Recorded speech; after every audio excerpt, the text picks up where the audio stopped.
આજરોજ વેરાવળ તાલુકાનું ઈણાજ, તાલાળા તાલુકાના ઉમરેઠી, માલવીજવા અને મુસિયા ગામના ડિમોલેશન થયેલ પીડિતોની આશ્રયનું કામ કર્યું છે. અનુક્રમે વાત કરીએ તો ઈણાજ ગામમાં જે ગામે 310 એકર જેવી જમીન સરકારશ્રીને આપેલી અને ગીર સોમનાથનો પાટનગર એટલે કે કલેક્ટર સાહેબ જ્યાં બેસે છે, એસપી સાહેબ બેસે છે, ડીડીઓ બેસે છે, એ ઈણાજની પ્રિમાઇસીસમાં ઈણાજના લોકોએ એમને જમીન આપી છે. ત્યાં 22-21 જણાને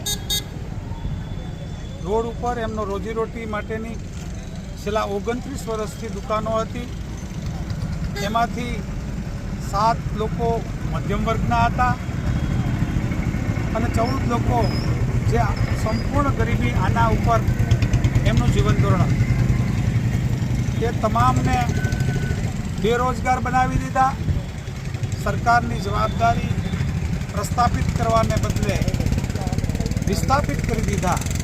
એ એમનું દુઃખ જાણ્યું.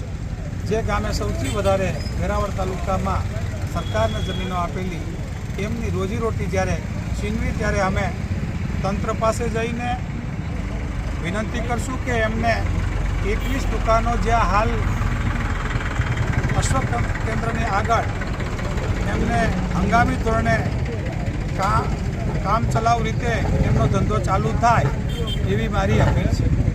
આગળ આવતા ઉમરેઠી ગામમાં જેમની 70% જમીન ડેમ બનેલું, જે સિંચાઈ માટે, ઉદ્યોગ માટે અને હિરણ 2માંથી આખું વેરાવળ પાણી પીએ છે, 42 ગામ પાણી પીએ છે, જે આખા તાલુકાને પાણી પીવડાવે છે, જેમને સૂકી ગયા એમને એવા એ ગામમાં 22 જણાને પાણી વિનાને કરી નાખ્યા, બેરોજગાર કરી નાખ્યા અને ત્યાં એવડી મુશ્કેલીઓ ઊભી કરી કે જે લોકોની બાપ દાદાની જમીનો ડેમમાં હતી અને એ ત્યાં પોતાની 30 વર્ષની રોજીરોટી કમાતા હતા, એને રોજીરોટી છે.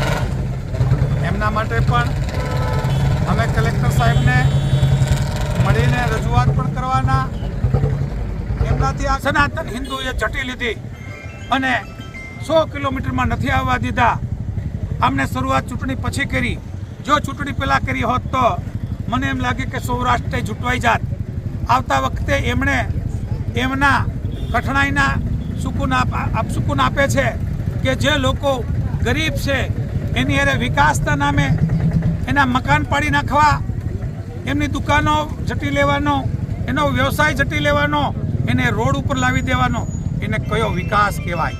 મતલબ કે સંપૂર્ણ મનસ્વી રીતે આ 4 ગામમાં જે ગામોમાં કોંગ્રેસને વધારે મત મળ્યા એમને ટાર્ગેટ કર્યા, જેને લીધે 33% એમને મત મળ્યા, એમને લોકોને પણ ટાર્ગેટ કરી રાખ્યા છે. એટલે અમારું કોંગ્રેસનું સ્ટેન્ડ હવે એટલે જ લેવું પડશે કે યા તો જે ચૂંટેલા પ્રતિનિધિ કામ કરે, પણ બીજે દિવસે અહીંયા જાહેર કર્યું કે એમણે બદલો લેવો, તો હવે કોંગ્રેસ જાગી છે, કોંગ્રેસ રોડ ઉપર આવી છે.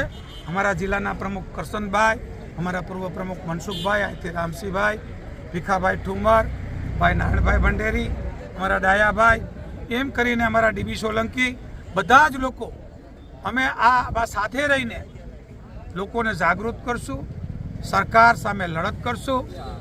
સંઘે શક્તિ કલો યોગે, સંગઠન શક્તિ એ જ મોટી લોકશાહીમાં શક્તિ છે. અને હવે મારું હૃદય દ્રવી ઉઠ્યા પછી હું અહીંથી લલકાર કરું છું કે આવો અન્યાય જરાય સાખી નહીં લેશું. અમે પ્રજા માટે અમારા પ્રાણ પણ દેશું, પણ અમે પ્રજાની મુશ્કેલી દૂર કરીને જ રહેશું.